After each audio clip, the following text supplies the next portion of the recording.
అయితే మన రాహుల్ బాబు చెల్లె ప్రియాంక గాంధీ ఉన్నది కదా, ఆమె కొడుకు పెళ్లి కుదిరింది కదా నోళ్ళ. పూలు పండ్లు కూడా అయినాయట. అయితే ఏంది, ఇది కూడా ఒక ముచ్చటేనా? పిల్లగాడు అన్నప్పుడు పెళ్లి కదా, పూలు కనుక కావా అంటారా? కావచ్చు.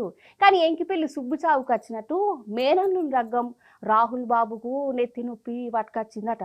ఎట్లనో ఎట్లనో చూద్దురట రారి. అయితే ప్రియాంక గాంధీ రాబర్ట్ వాద్రాల కొడుకు లగ్గం చేసుకుంటాడు కదా.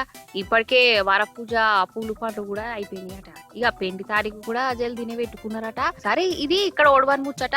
కానీ రాహుల్ గాంధీ సార్నే అందరూ ఎటమటం చేస్తారట నోళ్ళ. అయ్యో పిల్లగా, ఆఖరికి మీ చెల్లె కొడుకు కూడా లగ్గం చేసుకుంటుండు. నువ్వు ఎప్పుడు చేసుకుంటావు, నీ పెండ్లు ఎప్పుడు? పిల్లని చూడమంటవా అని అచ్చిపోయే చుట్టాలు పార్టీ లీడర్లు రాహుల్ గాంధీ చెవుల గుయ్యి గుయ్యి పెడుతురా. కాదా మరి, పెళ్లి కాకుంటే ఎట్లా చూస్తారు?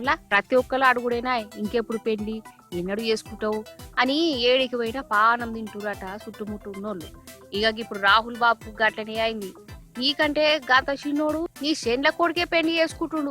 ఇక నువ్వు చేసుకునేది ఉన్నదా, లేకుంటే గిట్టనే ఉంటావా అని అడుగుతున్నట. అయినా రాహుల్ బాబు ఇంకా లగ్గం ఎందుకు చేసుకుంటాడు కావచ్చు? అంటే పెళ్లి చేసుకుంటే ప్రధాని కాలేను అనుకుంటుండా ఏంది? ప్రధాని కుర్చీలో కూర్చున్నాకనే లగ్గం చేసుకుంటా అని ఏదైనా ప్రతిజ్ఞనో శపథమో చేసిండా? ఇంకసంటి శపథాలు గిపథాలు పెట్టుకుంటే ఇక జిందగీలో నీకు లగ్గం అవుడు అనుమానమే రాహుల్ బాబు అని ఆ ఎంగేజ్మెంట్ కి వచ్చిన వాళ్ళు చెప్తురట నోళ్ళ.